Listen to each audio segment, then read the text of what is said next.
Getting out and staying out of personally destructive choices. And we have this wonderful text, the book of Jude, verses 24 and 25. A prayer like almost a benediction. Now to him who is able to keep you from stumbling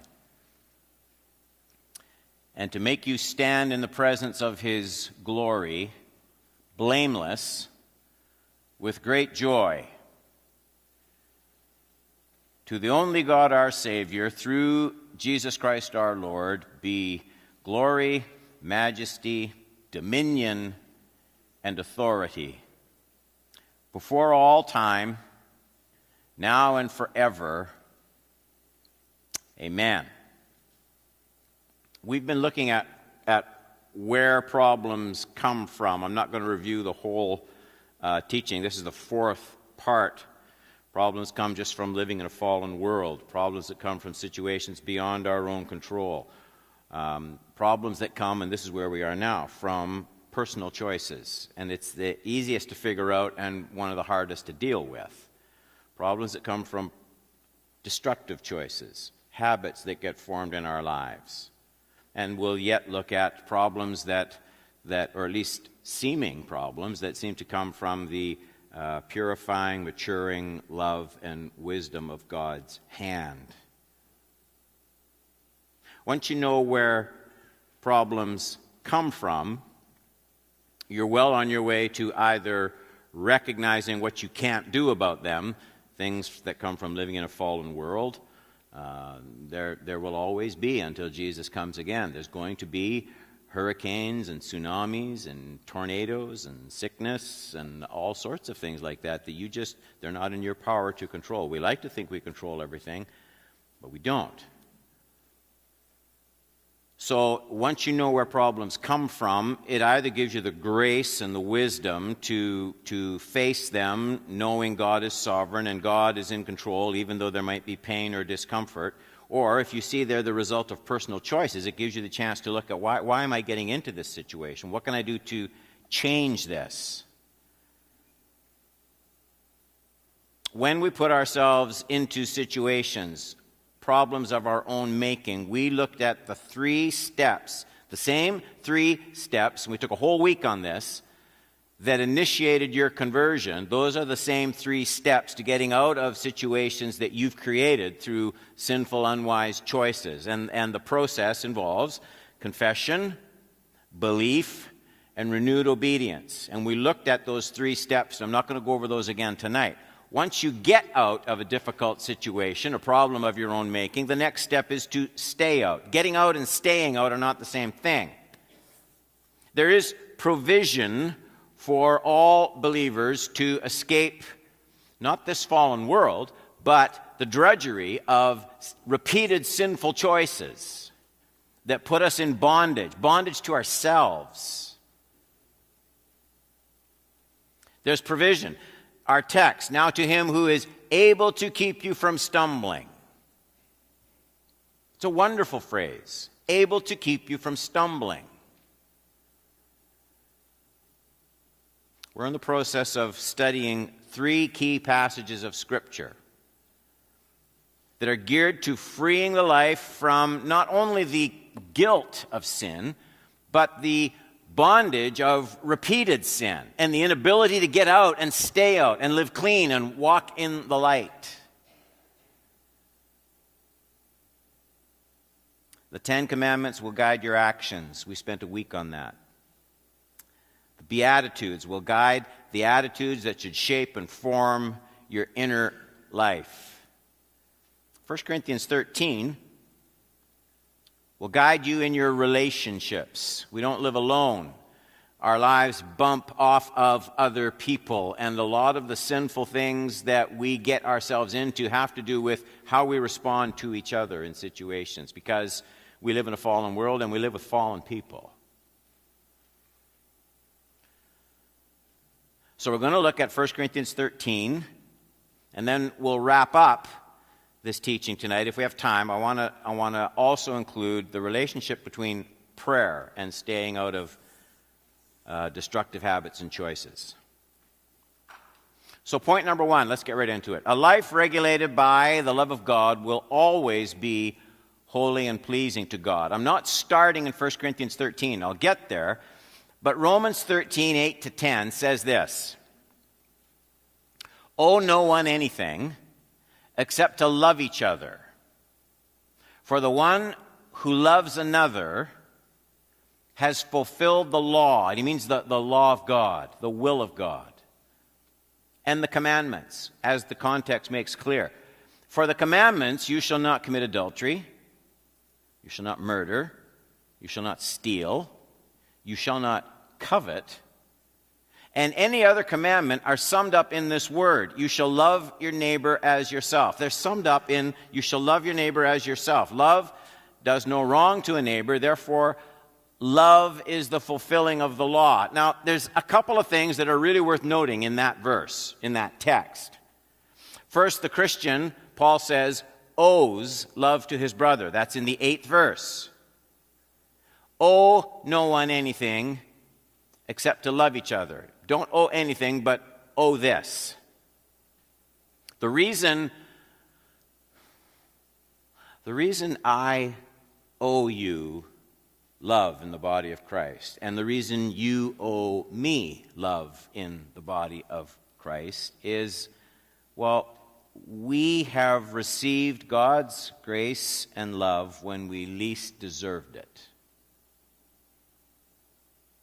We didn't merit God's love. We didn't qualify for God's love. He gave it. He gave it at his own expense. And Paul is saying, as Christians walk around in their own skins with a deep awareness of how richly undeserved they are of God's love and kindness and bounty and mercy, they will recognize that they can't be misers giving out grace and mercy and love to others. It would just be acutely blind and short-sighted. We owe the same kind of love to one another that we have received from our Lord, which, by the way, is what Jesus meant when he said, "A new commandment I give to you, that you love one another," and here it is, "just as I have loved you." And then he repeats it. "You also are to love one another. Love one another, just as I have loved you. Love one another." In other words, there's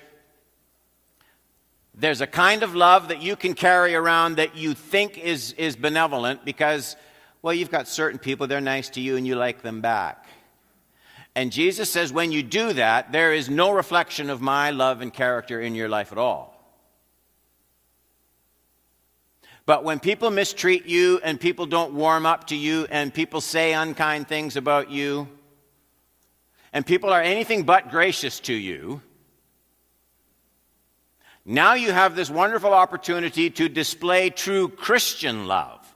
Love one another as I have loved you. How did he love me? Well, Paul tells me, while we were enemies, Christ died for us. He gave his most to people who were at their worst. Not just in terms of being weak or poor, but people who were his enemy, who were at their worst in terms of their relationship with him. That's when he gave his best to us. Love one another as I have loved you. This is not Jesus' way of telling us just to love each other a whole bunch. This is a distinctly Christian love. This is a love that only Christians have a biblical motivation to extend. Because we are the one religion on planet Earth that at its core has a doctrine of redemption and atonement. That There's all sorts of religions that have God and that have moral teachings that encourage people to be nice to each other. Christianity is not unique in any way, shape, or form. The world is packed with religions like that. But only Christians come on the scene and say, there's an incentive, a motive for loving enemies that no one else possesses. We are unique in the sense that at the core of our belief, enemy love is what saved us. It's what redeemed us. Others may be benevolent toward people who wrong them just out of a sense of duty. We would do it out of a sense of, well, I owe that. That's not the most I can do. It's the least I can do given what has been extended so freely to me. Does everybody see the difference there? This is cross-rooted love that extends grace for the distinctly Christian reason that we've received atoning grace for our own sins through a crucified, risen Lord. No one else can say that. You are unique on the planet. And it means you owe that kind of love. You owe that kind of love from a thankful heart. So the first thing he says is the Christian owes love to his brother. That's in verse 8. The second thing this text says, the Romans 13 text, loving actions fulfill the law of God in all my relationships. Verse 10 says, love does no wrong to a neighbor, therefore love is the fulfilling of the law. It's the fulfilling of the law.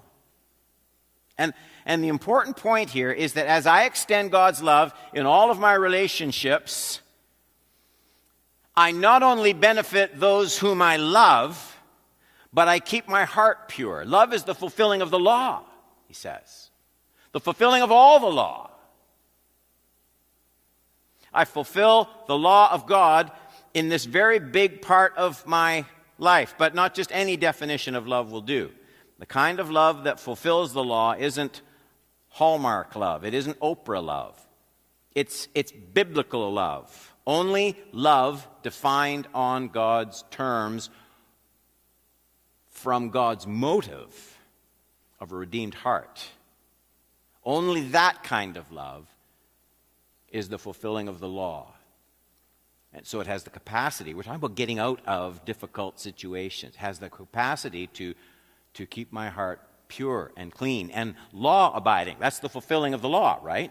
Keeps my heart law-abiding before God, righteous before God. And that's where 1 Corinthians 13 comes in. We're just going to focus on verses 4, 5, 6, 7, and 8. And what I want you to notice, I made that little chart. I'm not working through that whole chart with you. You can look at it. Love is defined morally rather than emotionally. So what I want us to see tonight is scriptural love. Love one another as I have loved you. Loving one another and you fulfill the law. The kind of love that's being talked about is a very specific type of love. And it isn't defined sentimentally, it isn't defined romantically, and it isn't defined emotionally. It is rooted in the will, and it is defined in terms of choices made on the basis of being a redeemed heart through Christ's shed blood. So I'm not going to say that every time, but what I want you to remember is every time I talk about love in 1 Corinthians 13, just to save me repeating it, every time I use that word love, I am talking about love coming from the motive of Jesus shed his blood for my undeserving heart. Okay, so can you remember that? Every time I talk about love, all I'm going to say is, love chooses to do this, love chooses to do this, love says it won't do this, it won't do this, it will do this. But every time I say, love will choose this, I mean the kind of love that comes from a heart that appreciates that while it was at enmity with God, Christ gave mercy and love to me. All right? All right. 1 Corinthians 13:4. Love is patient. I'm just going to do this once. Love is patient because God has been incredibly patient with me, right? Do you ever fail? Has anyone in this room failed the Lord? I'm not going to ask you what you did. Might have been an attitude. Were you greedy? Were you upset? Were you resentful? Has anybody failed the Lord in any way, shape, or form in the last 30 days? Let me see your hand. There's a couple of you that haven't. That's outstanding. You ought to just go start your own church somewhere and get a following. Now, here's my next question. Did he turn you into a pillar of salt? Why didn't he? Well, because Jesus shed blood. He intercedes for poor, weak Don Horban, week by week by week, and Jesus keeps access to the Father. I can come for grace in my time of need. And God is incredibly patient, is he not? This world that mocks and blasphemes, and he just keeps quiet. That upsets a lot of people. Where is he? He's not willing that any should perish, Peter. He's patient towards you. Now that's what I mean, this whole process. When I say, so love is patient. Why? Well, because it's rooted in what Christ has done for us, how patient God is with us. That's what I mean by the motive. I said I wasn't going to do it, and I already did it. Love is patient and kind, and I think I could extrapolate that too. Love does not envy or boast. It is not arrogant or rude. It does not insist on its own way. It is not irritable or resentful. It does not rejoice at wrongdoing, but rejoices in the truth. I'm just going to say this. That's a really important phrase because we live in a world where all sorts of people think that if we love people, it means you have to agree with what they do. Okay? It does not rejoice. Love does not rejoice at wrongdoing, but rejoices with the truth.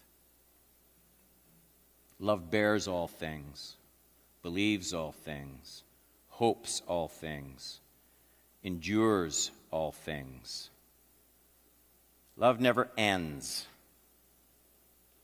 As for prophecies, they will pass away. As for tongues, they will cease. As for knowledge, it will pass away. Okay, I'm just stopping there. And you'll notice in that chart, I think what I did is I had a different translation, and I probably plugged in words from that translation in the chart. It's the same idea, but you'll notice the words are slightly different from the text above it. I apologize for that. I just noticed that now. But you'll see it across the top. Love is not, love does not. So it's patient, 4, kind, verse 4, not jealous, 4, not arrogant, not easily provoked, 5. Love does, well, it rejoices with the truth, it bears all things, believes all things, hopes all things, endures all things. Love never fails. I think pass away is in the text above. Same idea. Okay, so love does not brag, act unbecomingly, seek its own, take into account a wrong suffered, rejoice in unrighteousness. Now, that little table, the importance of the little table is its ability to show that scriptural love is primarily directed at the human will. Far more terms are used to describe love's actions than its definition. In fact, you'll notice all through 1 Corinthians 13 when Paul talks about love, he really doesn't define it except by what it does and doesn't do. That's how it makes itself manifest. That's how it becomes visible. Most of Paul's words are given to explain what love does and does not do. He rarely discusses how it feels. But you can't help but think, and I know we all fail in so many ways, but you just can't help but wonder how many marriages would end in divorce if all partners were constantly, perfectly demonstrating the kind of love Paul talks about in 1 Corinthians 13. And the irony is, increasingly, 1 Corinthians 13 is the text du jour whenever there's a church wedding. And 52% of Christian marriages will end in divorce. You heard me right. The next time you see two people standing right here in Cedarview Community Church, right here in our church, and they're wed in front of this body of believers, the odds are greater that they will divorce than they will stay together. Right here. But they will read 1 Corinthians 13. Never mind the fact that Paul never had a wedding in mind when he wrote 1 Corinthians 13. He was talking about the exercise of gifts and ministries in the body of Christ. But you can't help but feel, you just take people like me, people like you.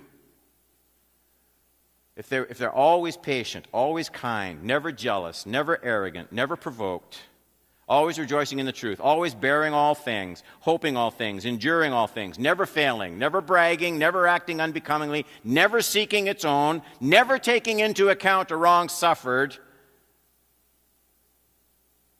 That sounds like a pretty good marriage to me. Doesn't it to you?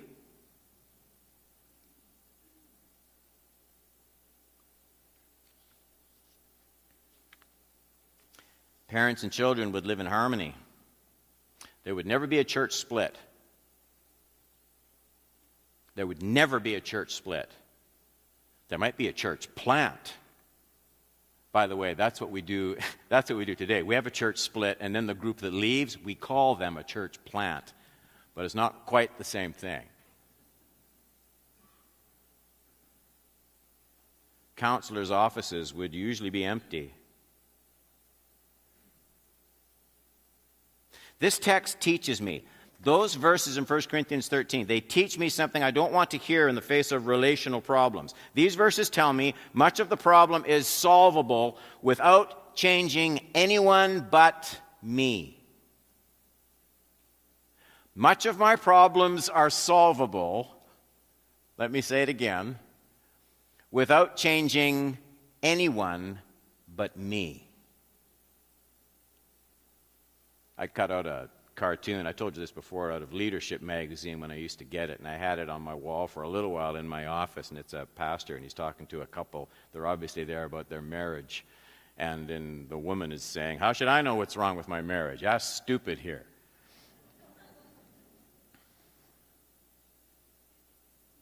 We usually do want to change others, or we'd like to change our circumstances. And when you start looking at 1 Corinthians 13, primarily what the passage talks about is my actions, my responses. I said I wanted to talk a little bit about prayer and problem solving. The second point in your notes. Almost all Christians know these famous words. Oh, what peace we often forfeit. Oh, what needless pain we bear. All because we do not carry everything to God in prayer. Now, when you think about prayer, I think most Christians would look at daily prayer as a sort of discipline that we ought to observe and probably ought to observe better than we do. So somehow, we all sit here, we all know that God wants us to pray, and so we all feel that we should.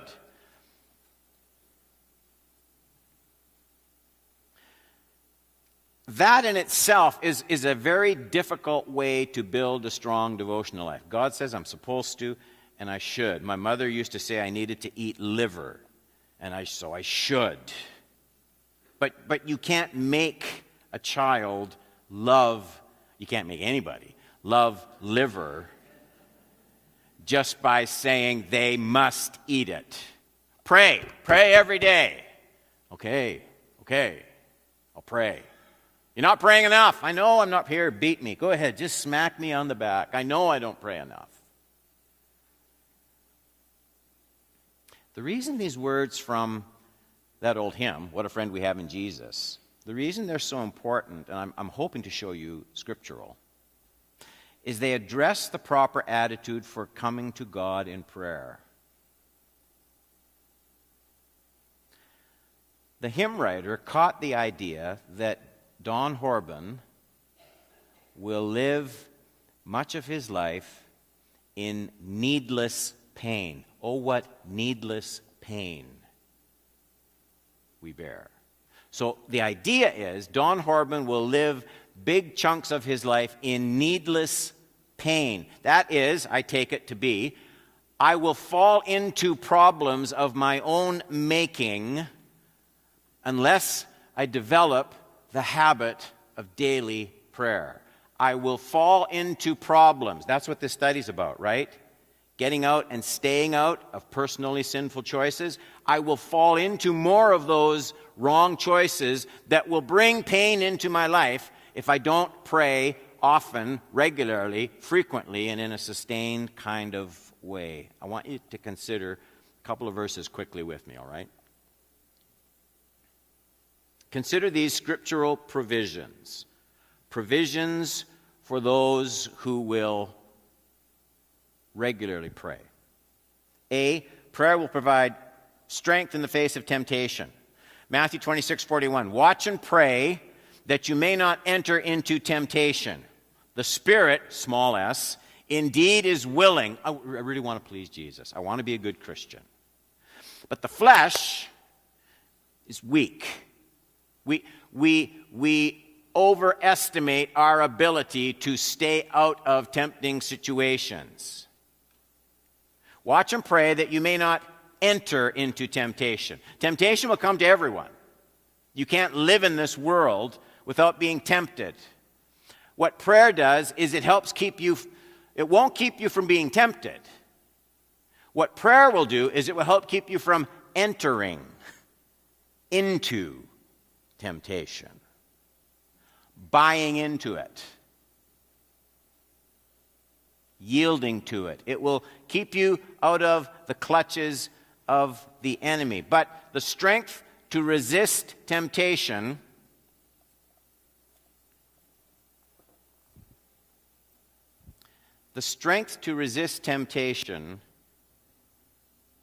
is not going to be found in the face of that temptation. Here's where I think we get it all wrong.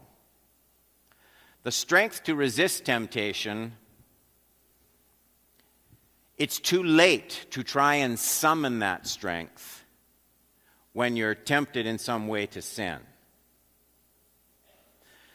The strength you need to resist that temptation is something that has to be built up into your spiritual life long before the tempting situation arises. You may have it in your head that you're going to go out and run a 20-mile marathon, and you really want to do it. And people who actually are foolish enough to do that kind of thing, they will tell you that, you don't just get up in the morning and say, you know what, I really, really, really want to do this. The strength for running a 20-mile marathon isn't obtained the morning of the marathon. It's obtained the 15 years that precede it. When you exercise, when you stop eating Twinkies, when you go to the gym, when you have the right equipment, when you train, and you build up the strength so that one morning, sure as anything, you'll be able to get up and say, today, I am running that marathon. You will be ready to do it, but you didn't get ready that morning. Watch and pray. When? Well, now. Watch and pray so that you won't enter into temptation. Here's the problem with daily devotions. They never feel necessary. Do you know what I'm saying? You just never get up in the morning whenever you do your devotions and open God's Word and read, and you're stuck somewhere between Leviticus and 2 Chronicles, and you're reading in there, and then your prayer time, and you do it, but honestly, on any given Tuesday when you have your devotions, you never actually feel like you can't get through Tuesday without those devotions. If you're honest, not one of us would say, you know what, I just can't go to work. I can't face this day. You probably could.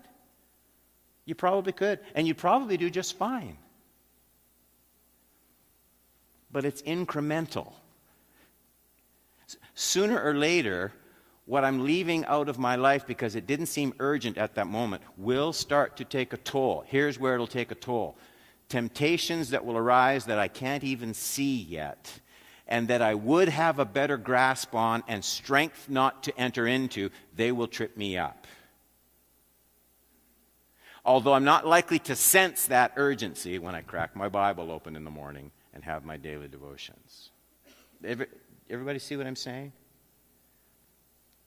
The strength you build up to keep from personally destructive choices, from remaking personally destructive choices at any given moment during the month of April, the strength to stay out of those situations isn't going to be obtained the morning of.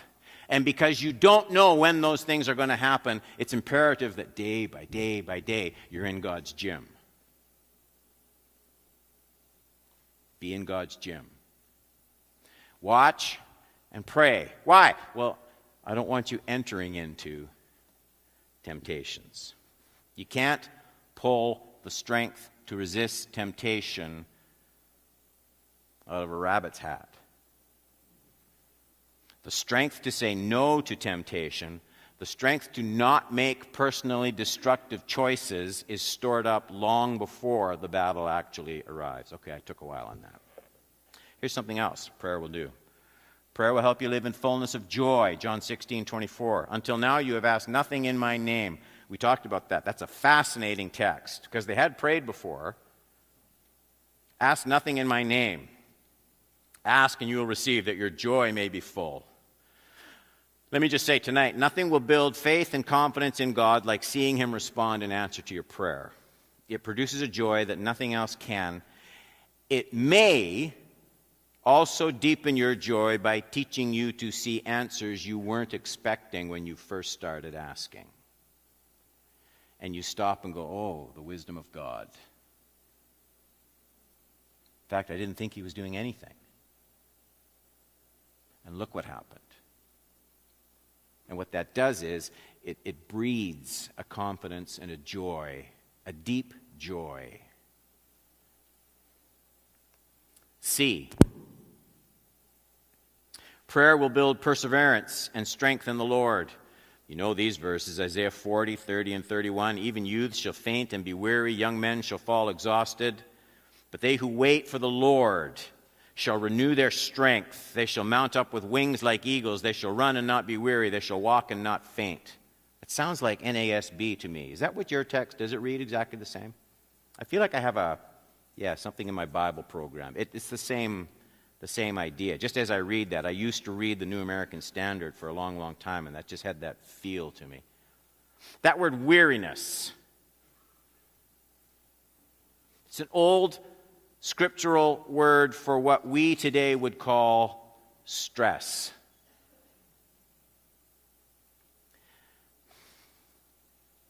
Stress doesn't just come from added pressure. It does. I get it. I mean, I think sometimes I go through stressful situations. But stress doesn't just come from added pressure. It also comes from subtracted prayer time. That's all I'm going to say about that.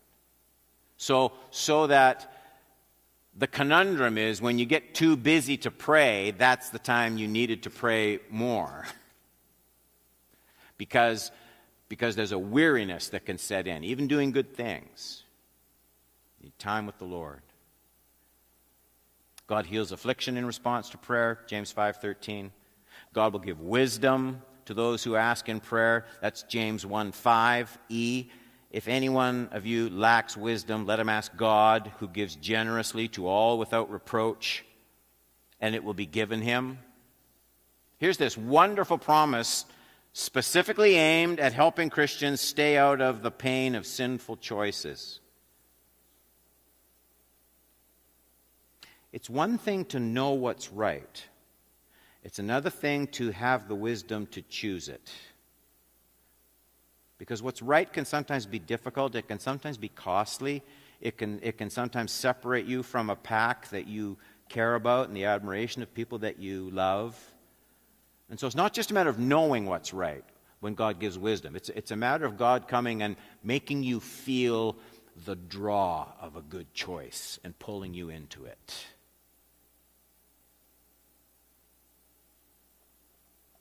I pray that regularly. I'll just confess. I couldn't tell you the number of times in my office with the door closed, I just pray and ask God for wisdom to keep me from making big mistakes in this church, my role here that I have.